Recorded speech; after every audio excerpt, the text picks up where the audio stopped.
Good day, viewers. Please sit back, relax, and enjoy the news today. Please feel free to share what you think and feel. Please don't forget to like, share, comment, and subscribe. I rate a 10. I can't always say that, even if they're Republicans, and these are Republicans, great Republicans. I want to thank you all for being here for this important announcement, 7 years in the making. As you know, this has been going on for a long period of time, and I am thrilled to report that the U.S. Space Command headquarters will move to the beautiful locale of a place called Huntsville, Alabama, forever to be known from this point forward as Rocket City. Okay, so Huntsville, Alabama, we love Alabama. I only won it by about 47 points. I don't think that influenced my decision, though, right? That didn't, right? But we had a lot of competition for this, and Alabama's getting it, Huntsville in particular. So congratulations, everybody. Katie, congratulations. This will result in more than 30,000 Alabama jobs, and probably much more than that, and hundreds of millions of dollars of investment, and that's billions, because it can't be millions, it's billions and billions of dollars. Most importantly, this decision will help America defend and dominate the high frontier, as they call it. I want to thank Secretary Pete Hegseth. He's doing a fantastic job. And Secretary of the Air Force Troy Mink. Troy, thank you very much. Great job you're doing, Troy. This is such a big deal. This is one that everybody wanted to know. What are you doing?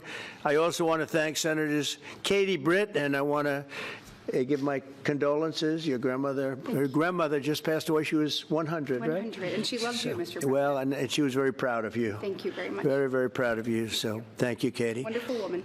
She must have been. To produce you indirectly, I can tell you she had to be. Tommy Tuberville, who's a great coach. And I won't say anything about what happened with Alabama football this weekend. Let's leave that out. But you're not used to that, right? You're not used to that. Auburn. But Tommy, Auburn won, that's right. They did. So you're happy. Tommy's been a great senator, as you know, and a fantastic guy all around. He was also a tremendous coach. House Armed Services Committee Chair Mike Rogers. Thank you, Mike. Where's Mike? Mike, thank you very much. Doing great, Mike. Representatives Barry Moore, all great friends, Robert Adderholt, Gary Palmer, and Dale Strong. Thank you all very much, fellas. Appreciate it. In my first term, I created a thing called Space Force. So important. You know, we were losing the race in space very badly to China and to Russia. And now we're far and away #1 in space. And reestablish Space Com with a mission to protect American space assets and detect any threat to our homeland. We initially selected Huntsville for the Space Com headquarters, yet those plans were wrongfully obstructed by the Biden administration. And as you know, they moved them to a different locale. And today we're moving forward with what we want to do and the place that we want to have this. And this will be there for hopefully hundreds of years. That's where it's going to be. I will say I want to thank Colorado. The problem I have with Colorado, one of the big problems, they do mail-in voting. They went to all mail-in voting. So they have automatically crooked elections. And we can't have that. When a state is for mail-in voting, that means they want dishonest elections, because that's what that means. So that played a big factor also. In Huntsville, Space Com will play a key role in building the Golden Dome, as you know. That's going to be a big thing. Everybody wants to be a participant in it. Missile Defense Shield, we're going to be having a Golden Dome that the likes of which nobody's ever seen before. The finest, the best. And by the way, Canada called. They want to be a part of it, and that'll be great. But Canada wants very much to be included in that, and then we're going to work something out with them, I hope. It will also ensure that our technological capabilities, of which we're way ahead of anybody else, there's nobody close, remain unmatched long into the future. So I'd like to ask Secretary Hegseth to say a few words. He was very much a part of it. And really, everybody behind me was. Every one of these people would call me and lobby me. I said, Katie, I don't want to talk to you anymore. I know what you want. She said, that's right, sir. That's what I want. And they got their way. So I just want to congratulate. These are really special people. They're politicians in many ways, but they're great patriots, I think even more so than politicians. So they fought very hard to get it, and it's an honor to give it to Huntsville. Pete, say a few words, please. Thank you, Mr. President. As usual, right place, right time, for the right reason. In your first administration, you established the Space Force at a time when we knew we had to be looking to that domain of space. You also reestablished SpaceCom to ensure that priority was put in place, and you, through the Air Force, independently identified that Huntsville, Alabama was the right place to put it. For other reasons, in the next administration under Biden, they decided to move it somewhere else. Well, during that time, the DoD Inspector General, the Government Affairs Office, they did their own assessments, and where did they say SpaceCom should go? Huntsville, Alabama. So what you're doing today, Mr. President, is restoring it to precisely where it should be based on what the Space Force, the Air Force, your leadership believes will give us strategic advantage in the future. That is Huntsville, Alabama. We are way ahead in space, but this will ensure we stay leaps and bounds ahead because that's the most important domain. Whoever controls the skies will control the future of warfare. And Mr. President, today you're ensuring that happens. Thank you. Thank you very much. Katie, would you like to say something? Mr. President, we are grateful for your leadership on this and restoring Space Command to its rightful home in Huntsville, Alabama. This delegation has worked together, both chambers, both parties, to make sure that Huntsville was the place that Space Command called home. As was mentioned, obviously the Biden administration chose to make this political. What we want to do is put the safety and security of Americans first. We want to make sure that our war fighter is put first, and we want to make sure that America continues to lead. And today, Mr. President, you've allowed that to happen. Thank you. Thank you very much. Tommy, please. Yeah, thank you. Thank you, Mr. President. This is a great day for our country, not just for our state of Alabama. We need help in our military. We need to catch up. And as Secretary has said, we're not behind in space, but we know where we're at, and we need to expound on that. Now, this move will save the taxpayers $480 million. It's not going to cost more. It's going to cut $480 million. We have the plans intact. It'll be behind a secure wall in Huntsville, Alabama, at Redstone Arsenal. We have 40,000 people there. We have the FBI there. We have missile defense there. We have NASA, Blue Origin, and SpaceX. It is the perfect place for Space Command. I would tell you today, and I've spoke with the President for the last 3 or 4 years about this, if I thought it needed to go somewhere else because I understand the security of our country, I'd be for that. But the best place for Space Command is Huntsville, Alabama, because what we have and what it means to this country is going to be so important. So thank you, Mr. President, for this, and we look forward to building a huge Space Command and having the Donald J. Trump Space Command Center in Huntsville, Alabama.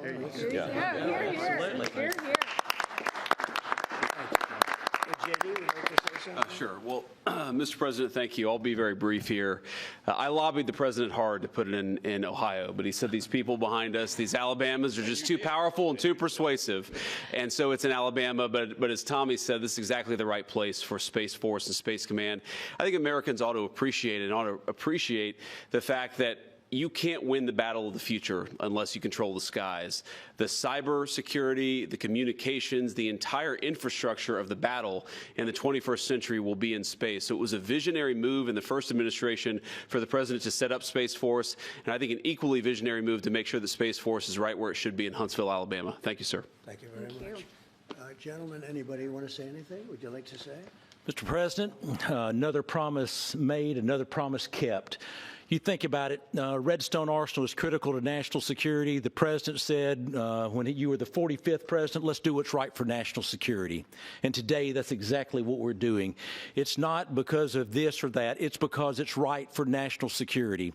You think of the 21 categories that were evaluated to determine what was best for national security. All indicators pointed back to Huntsville, Alabama, and Redstone Arsenal. We have the right people at the right place at the right time. Mr. President, on behalf of the people of the 5th Congressional District and all of Alabama, thank you for keeping your word. Thank you. Absolutely. Thank you very much. Anybody? Let me just say, Mr. President, I want to say thank you and thank you for doing this because it was the right thing to do.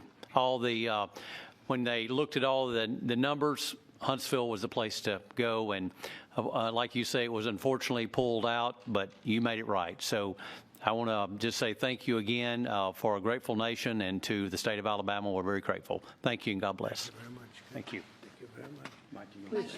Go ahead. Mike. Thank you, Mr. President. Throughout history, militaries has always understood that whoever could hold the high ground held the advantage. Space is the ultimate high ground. And what we're doing with moving the Space Command to Huntsville is absolutely critical to our maintaining dominance in that sphere. And it goes hand in hand with what we're trying to do with the Golden Dome and missile defense to defend against anyone else who tries to enter that sphere. So thank you, Mr. President. Thank you very much. Please, go ahead. Thank you, Mr. President. And obviously, national defense is a huge issue. And when you look at the scores, Alabama was #1. And for political reasons, it was moved out of our state. But, Mr. President, thank you for making priorities the defense and the warfighter and the safety of this nation. And in the big, beautiful bill, that Golden Dome will be built in Huntsville, Alabama, and we're grateful for that. Thank you. Listen, as chairman of the Armed Services Committee, I care very much about what's most important for our national security. And the president held a nationwide competition to determine where we should have this command. If you all remember, at the end of that competition, where Alabama came in first, there was a lot of complaints from the other states who did not place well. He said, we'll do it over with new criteria to accommodate your concerns. Alabama came in first in that second competition. His Secretary of the Air Force reviewed the results, said it was fair, and the president named Huntsville. It was the Biden administration that decided to make it political, even though his own Secretary of the Air Force said it was a fair competition and it should be in Huntsville. So I want you to know I appreciate this president standing up and being strong and saying he's going to make this right and put it where it rightfully belongs, and that's Huntsville, Alabama. Thank you very much. Good job. Appreciate it. So thank you all very much. You are going to leave me alone now? You're not going to call me anymore and talk about this subject, right? You promise? They'll start something else.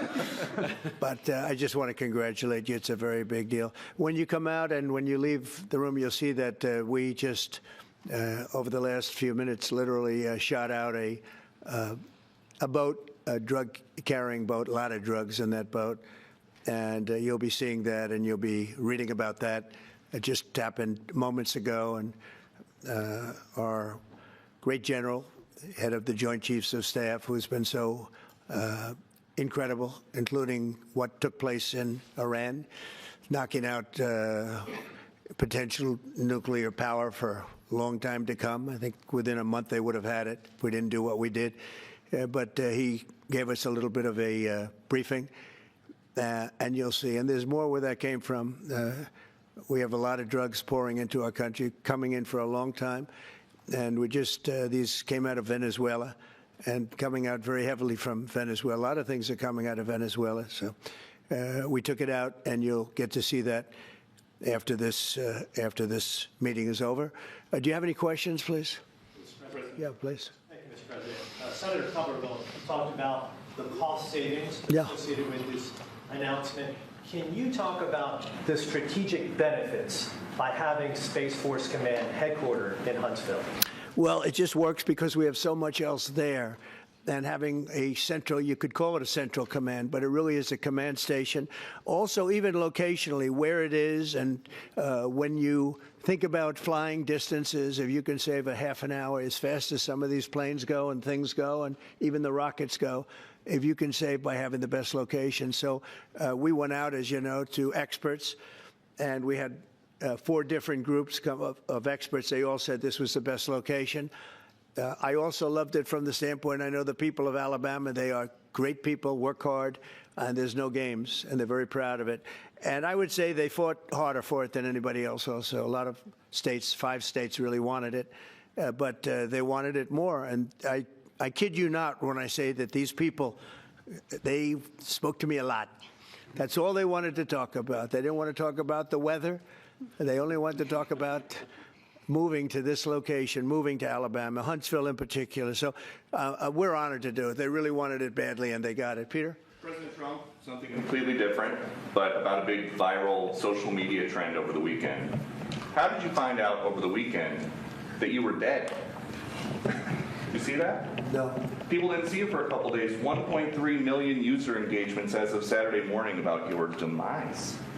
Really? I didn't see that. You know, I have heard, it's sort of crazy, but last week I did numerous news conferences, all successful. They went very well, like this is going very well. And then I didn't do any for 2 days, and they said, there must be something wrong with him. Biden wouldn't do them for months. You wouldn't see him. And nobody ever said there was ever anything wrong with him, and we know he wasn't in the greatest of shape. No, I heard that. I get reports. Now, you knew I did an interview that lasted for about an hour and a half with somebody, and everybody saw that was on one of your competitors. I did numerous shows and also did a number of truths, long truths, I think pretty poignant truths. No, I was very active over the weekend. They also knew I went out to visit some people at the club that I own, pretty nearby on the Potomac River. And no, I've been very active actually over the weekend. I didn't hear that one. That's pretty serious stuff. I'm glad it's. Well, it's fake news. You know, it's just it's so fake. That's why the media has so little credibility. I knew they were saying like, is he okay? How's he feeling? What's wrong? I said, I just left. And it's also sort of a longer weekend, you know, it's Labor Day weekend. So I would say a lot of people, no, I was very active this Labor Day. I had heard that, but I didn't hear it to that extent. Go ahead, Peter. Something else. We know that this country has a huge problem with school shootings. You've said that you're open to sending the National Guard pretty much anywhere. Would you ever consider sending an armed National Guardsman to every school? Well, we have a big problem with school shooting, but we also have thousands and thousands of schools that run perfectly. You know, they talk about you can do things construction-wise, and that's really, I think nobody knows more about construction than me. You can build the construction doors. You can build what they call safety doors, where they lock on the outside, the inside, and every place else. Well, but if one of these lunatics happens to get through, then the police can't get in.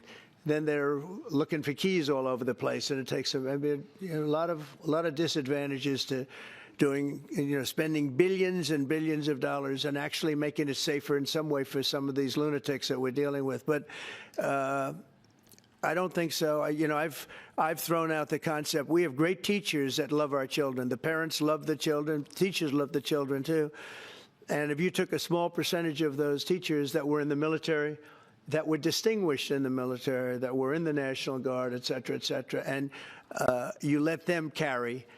That's something that a lot of people like. I sort of liked it. I'd have to be studied, but they're trained. They know about weapons.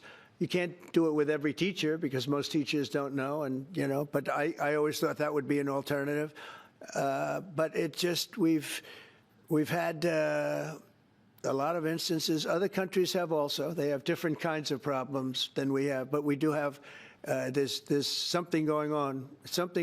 And it's a bad thing. Yes, please. Have you spoken with President Putin in the past week? Have you spoken with President Putin in the past week? Yeah, I don't want to.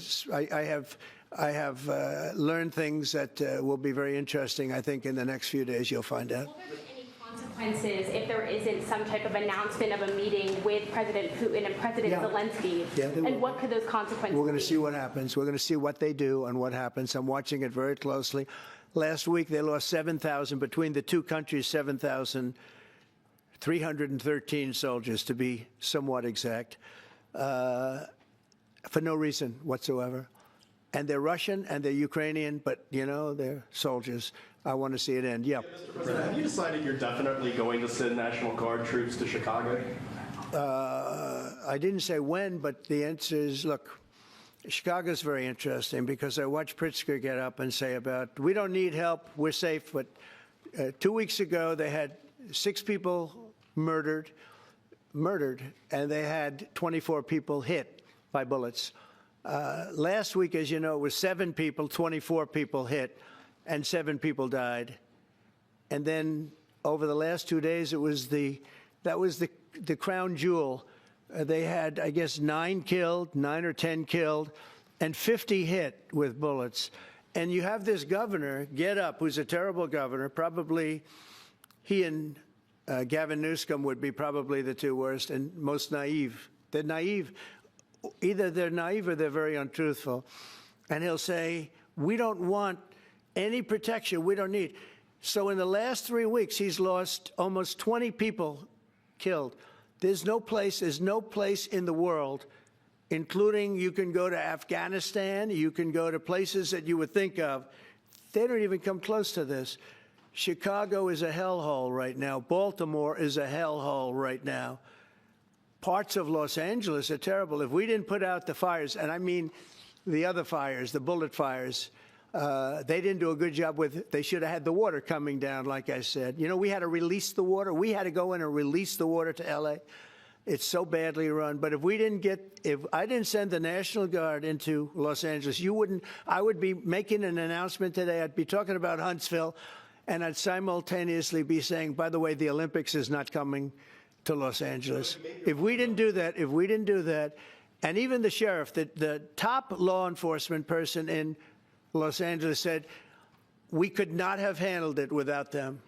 So that's what he said. Did you make your mind up on Chicago, though? Well, we're going in. I didn't say when. We're going in. When you lose, look, I have an obligation. This isn't a political thing. I have an obligation. When we lose, when 20 people are killed over the last 2.5 weeks, and 75 are shot with bullets. So let me tell you a little story about a place called D.C., District of Columbia, right here where we are. It's now a safe zone. We have no crime.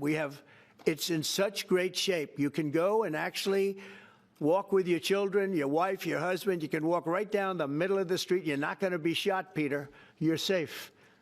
Everyone likes you anyway. They probably wouldn't do it.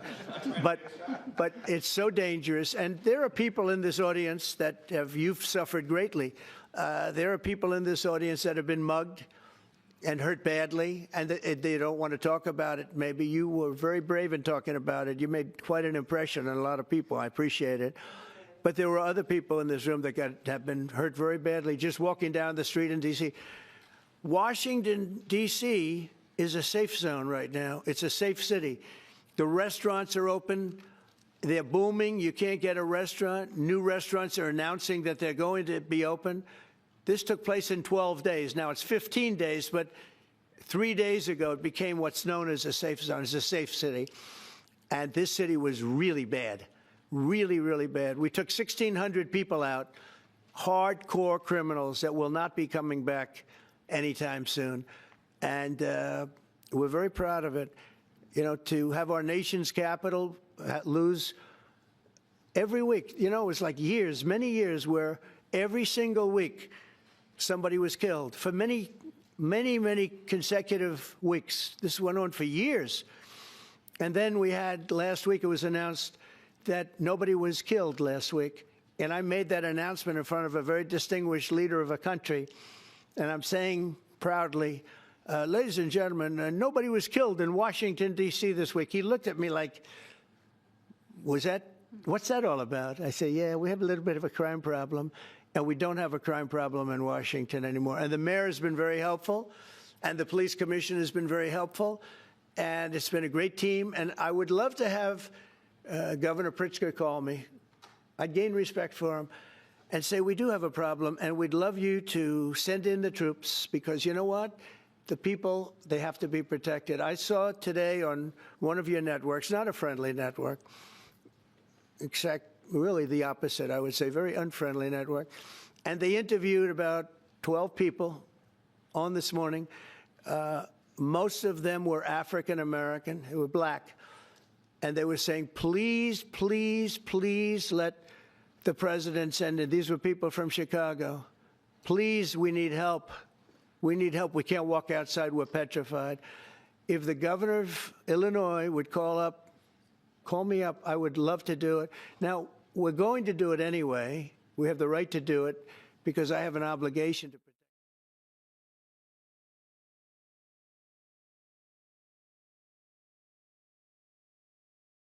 Baltimore. Well, Baltimore's a very place. It's rated number 4 in the city, one of the worst, one of the most unsafe places anywhere in the world.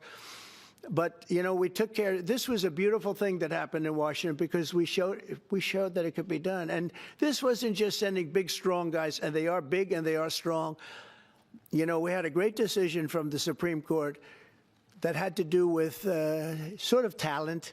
It had to do with you are put down based on merit.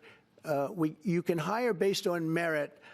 So merit for a soldier or for a policeman is strong, physically fit, having a certain ability, not a person that is woke and got the job through woke, but wasn't strong enough to lift a gun out of the holster, et cetera, et cetera. No, I looked at the police. As you know, last week I went over, we had a meeting with, there had to be 300 people, and they were all very impressive looking. And when the bad guys see them, they're not going to do a thing. And so I'm very proud of Washington. It serves as a template, and we're going to do it elsewhere. But Chicago is certainly going to be high. I would love to have him call. I would love the governor of Illinois. I'd be honored to take his call.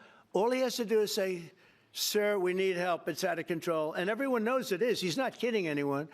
I would love to have I would say Governor Moore call, because I watched him over the weekend trying to explain that Baltimore, what they need is housing. No, they don't need housing. They need to get rid of the criminals. These are hardcore criminals. You know, we took many people off the streets of Washington, D.C. They're hardcore. They're not going to be good. In 10 years, in 20 years, in 2 years, they're going to be criminals. They were born to be criminals, frankly. They were born to be criminals, and they're tough and mean, and they'll cut your throat, and they won't even think about it the next day. They won't even remember that they did it. And we're not going to have those people. Washington, D.C. is now a safe zone. It's a safe place. And you can walk, Katie, you can walk right down the street with, by the way, one of the biggest human beings I've ever seen, which is her husband. He was a football player for like 11 years in the NFL. He's a big person. But big doesn't mean anything when they have guns and when they have knives and everything else that they have, right? But you can walk right down the street, even by yourself, and you're totally safe. Washington, D.C. is a great thing. Yes, ma'am, please. Mr. President, as you're calling on Democratic leaders across the country to work with you on crime, do you see your efforts here in D.C., including, for example, working with Mayor Bowser here as a model for bringing more bipartisanship in matters not only with crime, but also issues that matter to everyday American people's lives? So Mayor Bowser's been great. She could have taken the thing, oh, well, and then after I clean it up, they'll take credit for it. You know what they do is they take credit. Like, we cleaned up Los Angeles. We did a great job there. And it was overwhelming what was going on. And again, the police chief made a statement that we could not have done, there's no way they could handle it. You saw what was happening out there. It was going to be a disaster. We stopped it cold. If we didn't do that, would have been a very sad day. And you know, remember, we have the Olympics, we have the World Cup, we have all these things coming, and we have 250, all of these things coming. But I watched Newsom get up and say he's doing a great, he's not, we're the ones that did it, and that's okay, whatever it takes. But the main thing is but he got up and said, we did it. Well, he didn't want us there, and he's going to need us again because it's starting to form again. I see it. It's starting to form again. You know, we have to maintain. It's like maintenance on an airplane. You can buy it, but you have to maintain it. And if you don't maintain it, a good plane becomes very unsafe very quickly. So it's an honor to do it. It's a lot of presidents wouldn't do what I'm doing. I don't need this heat. But when I watched television last night and I'm watching the news and I see that 9 people were killed in Chicago and 54 were badly wounded with bullets, I say, that's not this country. We have to do something. And I do say this, I say this very much. I'm not speaking to anybody but them right now. I would love to receive calls from governors and mayors saying they need help. We'll help them. We have a lot of people. We have a great force. We have a great military force. You know, Pete will tell you that when I was running for office, and this was a big headline, I think, you know, probably got me a couple of votes, but you couldn't sign people in the military. Nobody wanted to join the military, the Army, Air Force, the Navy, Marines, Space Force, Coast Guard. We never forget Coast Guard because they've done such a great job. Never. But nobody wanted to join any of them. We were way below what we wanted. Every single one. The closest was the Marines. whatever that is. You'll explain that to me. But the closest was the Marines. But every service was way down, way down. And then I got elected, and our country's the hottest country anywhere in the world right now. Everybody's talking about the USA. They're talking about the job that we're doing. Everybody. We have the best economy. We have a very, very important decision being made by the Supreme Court because our country is the richest, the strongest, the most powerful. But if for some reason some liberal court, I'm talking about the court that just ruled, where even an Obama judge voted in favor of us, which I gave him a compliment yesterday. He said that took great courage. But it's a liberal court, and it's going up to the Supreme Court, who I think have been incredible people. I think they've made very wise decisions. But the tariff question, because without the tariffs, this country is in serious, serious trouble. We've taken in almost $17 trillion of investment is coming in. Most of it is coming because of tariffs. And if for some reason somebody wanted to be politically correct, I actually think it's unpolitically correct. I think politically correct is to approve it, because there's nothing so popular as what's happened to our country. Our country is doing so well. But we had a liberal court gave us a very shocking ruling, and that ruling is basically saying that the trillions of dollars that are pouring into our country, putting us in a position like no country is anywhere in the world, that they'd like to see us that taken away. By the way, a lot of the people behind that lawsuit, that particular, are from foreign countries. I might add. There's a video that is circulating online now of the White House where a window is open to the residents upstairs and somebody is throwing a big bag out the window. Have you seen this? No, that's probably AI generated. You you can't open the windows. You know why? They're all heavily armored and bulletproof. So that's a fake video? Well, it's got to be, because I know every window up there. The last place I'd be doing it is that, because there's cameras all over the place, right? Including yours. No, but every window, I've never seen a window that's, in fact, my wife was complaining about it the other day. She said, love to have a little fresh air come in, but you can't. They're bulletproof. And number one, they're sealed. And number two, each window weighs about 600 pounds. You have to be pretty strong to open them up. No, that has to be, where was the window? Let me see.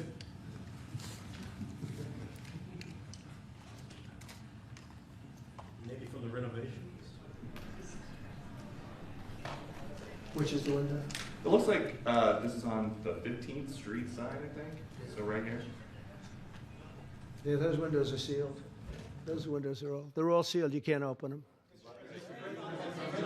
You were saying regarding the federal. It's the kind of thing they do. And one of the problems we have with AI, it's both good and bad. If something happens really bad, just blame AI. But also they create things, you know. It works both ways. If something happens that's really bad, maybe I'll have to just blame AI. But there's truth to it, because I see so many phony things. I saw something as I was growing up, from the time I was a baby till now. I said, who did that? It was AI generated. So it's a little bit scary, to be honest with you. But those windows are all very heavily sealed. Thank you, Mr. President. I follow up with what you were saying regarding that federal appellate court that ruled against you and your administration as it relates to your ability. Well, they ruled against our country, the court, and they ruled against us before. It's a very liberal court. You called it highly partisan in your Well, it social media certainly posts. is. It certainly and in fact, it was along ideological lines, 7-4. Well, except that we actually got one of the Obama judges that was appointed by President Obama voted in favor of the tariffs, because he felt it was imperative for our country to thrive and survive even. And I gave him credit. I said, you know what? That took a lot of courage for him to do it, because you don't see that often. So my question is, I suspect you're going to appeal that all the way to the Supreme Court. Well, we already have, yeah. In fact, we're doing something else. We're going to be going to the Supreme Court, we think, tomorrow, because we need an early decision. I mean, look, the financial fabric of our country, we're a rich, incredible country right now. And we're able to, you know, other countries use tariffs on us for years, and we never did. I did a lot during my first term, but then we had COVID and we had to focus on other things. You couldn't be tariffing Italy, Spain, France, as they were dying by the thousands and millions. But we did with China, and China paid us billions and billions of dollars, and I started the process, but then I had to end it a little bit because of COVID. We focused on that. But no, it's a very important decision. And frankly, if they make the wrong decision, it would be a devastation for our country. We've taken in trillions of dollars. And by the way, all these countries signed agreements, as an example. They're all happy. Everybody's happy. But some whack job put in a lawsuit. It went before a very liberal court, and the liberal court ruled, it was 11, they ruled 7-4, with one of the most liberal of them all voting in our favor because they're patriots. I think I give tremendous credit to that judge. And now it's going to the Supreme Court. Now we're going to be asking for early admittance. We're going tomorrow, and we're going to ask for an expedited ruling because, you know, when you look at the stock market's down today, the stock market's down because of that, because the stock market needs the tariffs. They want the tariffs. If you look at, you know, all of that money that's going to be invested, trillions and trillions of dollars, the biggest thing, bigger than the internet, I suspect. It's the internet plus 3 or 4 other things combined. We are leading very substantially with AI. We're leading because of tariffs. We're leading because of talent, and this is where they'd like to be. But without the tariffs, we wouldn't have a chance because we wouldn't be able to protect those investments of the companies coming in. So if you took away tariffs, we could end up being a third world country. That's how big. So we're asking for an expedited ruling. As a backstop to that, President, you have a Republican-controlled Congress. You control the House. You control the Senate. Yeah, but we don't have 60 votes. We don't have 60 votes. I'd love to do that. Oh, if we had 60 senators, if we got the 60 votes, we would get them. But we need 60 votes, and we need, you know, a certain number in the House. We'd get. I think we'd get, I don't know, we have about 5 of them here. Would everybody agree with me on tariffs? Without tariffs, we're a different country. We have taken in so much money. And here's the thing. We signed a deal with Japan. They're paying us hundreds of billions of dollars. We signed a deal with South Korea. We signed a deal with the European Union. We signed a deal with Europe. And those countries are paying us $950 billion. And they're happy about it. They're okay. As one of them said, it's amazing that we got away with it so long. One of my friends, a leader of one of the countries, and they're fine with it. They all signed. If that ruling ever went against us, I guess we'd have to give back hundreds of billions. We would have to give trillions and trillions of dollars back to countries that have been ripping us off for the last 35 years. And I can't imagine it happening. On a legal basis, they have no legal basis whatsoever. But on a common sense basis, it would destroy America. Okay. We talked about controlling the sky. On Sunday, the satellite signal of Ursula von der Leyen's plane was alleged. With Ursula? Well, she had an interesting event. She's a tremendous woman. And so what are you asking me about her? NATO is concerned about it. I do too, about this. True, NATO is concerned about it. Well, nobody knows where it came from, but they did take away her ability to use a phone. You know? Sometimes that's a good thing. Sometimes that could happen to me. I'd be very happy. Mr. President, reducing the tariffs on India from 50%. What does that mean? Are you considering taking away some of the tariffs that you've imposed on India? You had posted. No, we get along with India very well. But India has, you have to understand, for many years it was a one-sided relationship. Only now since I came along, and because of the power that we have with tariffs, India was charging us tremendous tariffs, about the highest in the world. They were about the highest in the world, number one. And we, therefore, weren't doing much business with India, but they were doing business with us because we weren't charging them. Foolishly, we weren't charging them. So they would send in massive, you know, everything they made, they'd send it in, pour it into our country. Therefore, it wouldn't be made here, you know, which is a negative. But we would not send in anything because they were charging us 100% tariffs. And, you know, I'll give you an example. Harley Davidson. Harley Davidson couldn't sell into India. There was a 200% tariff on a motorcycle. So what happens? Harley Davidson went to India and built a motorcycle plant.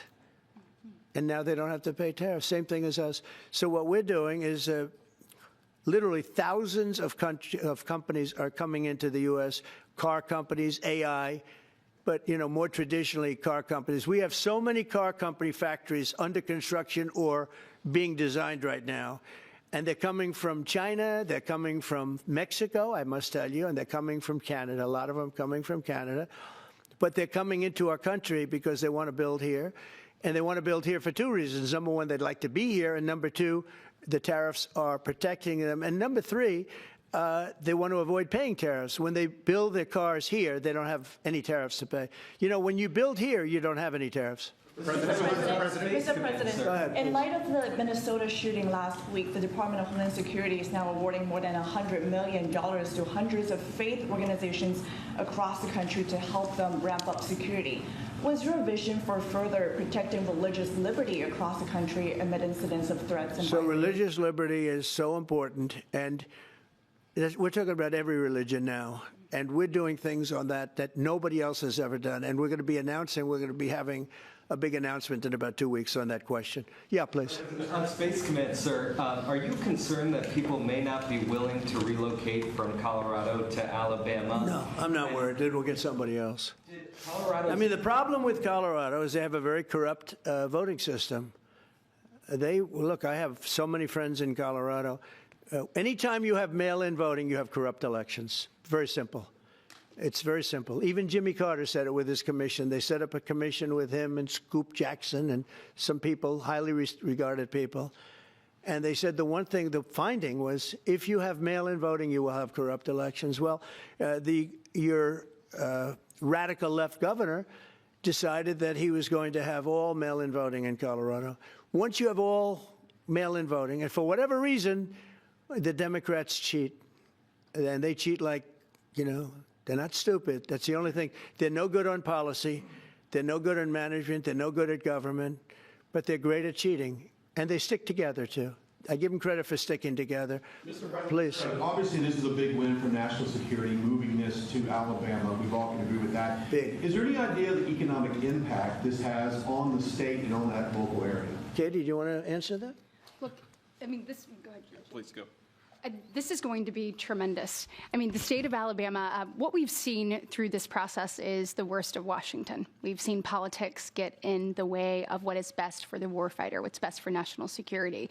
And the state of Alabama is about to show the country the best among us. So we know the economic impact is going to be tremendous. There at Redstone Arsenal, we're proud to house everything from the FBI to headquarters there for material command to a number of things. We obviously have NASA with Marshall Space Flight Center, and so this naturally fits within. When you look at the decision matrix that they placed in front of us, that's why we ranked so high, is because we have the resources necessary and the ability to build out quickly to meet the needs in front of us. As far as economic impact, it would be tremendous. Does anybody have an exact number?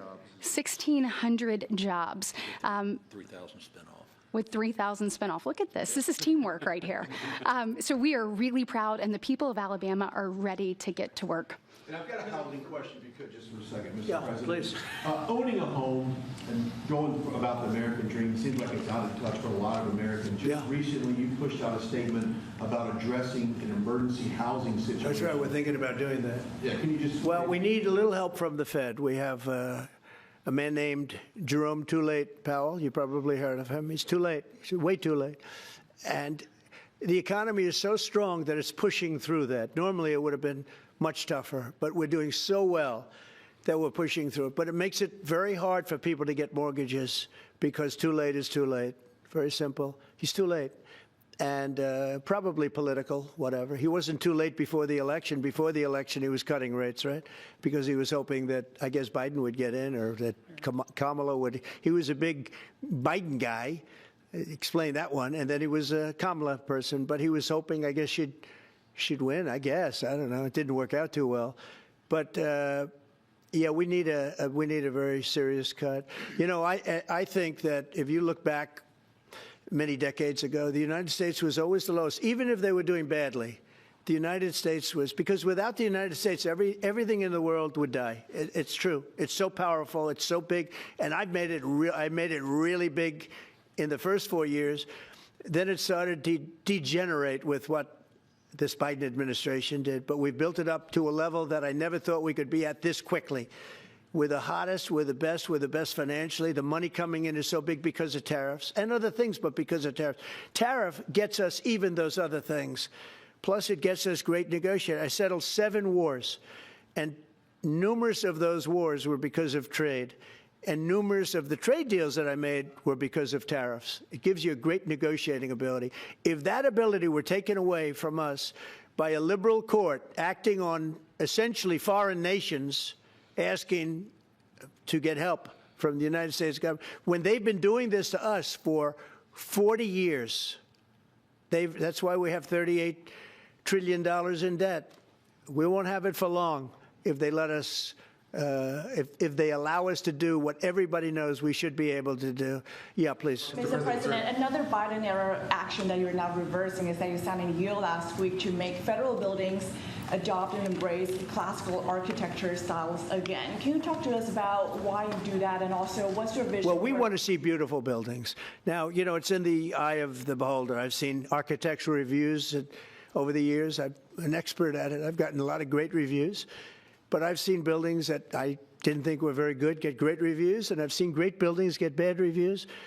So, but it's just a standard. We want to have a good standard. We're building something here, you know, for 150 years they wanted a ballroom at the White House. We're doing something at the highest level using great architects and all. And, you know, it's very exciting. But we have a lot of interesting things happening architecturally in D.C. And D.C. is like a different place. And, you know, even the contractor said, sir, we walked down today, we feel like much safer. It's like a different place. Washington, D.C. is great. Now, we're going to also beautify it. We're going to put a topping on the roads. We're not going to rip them apart and take 4 years to build a road that was exactly the same by the time you build it. But we're going to put toppings. We're going to put new medians in. We're going to get the graffiti off. We're going to put tiles up in the tunnels where the tiles are missing. We'll do the whole tunnel instead of, you know, a little area where you see new tiles, old tiles that never look too good, but they could use it. You know, they've been up for 50 years. They've served their duty. But we're going to make this within about a 20-mile radius from the White House. We're going to have this place spick and span. It's going to be crime-free, and it's going to be spick and span. It's going to be, you'll be proud of Washington again. Go ahead, please.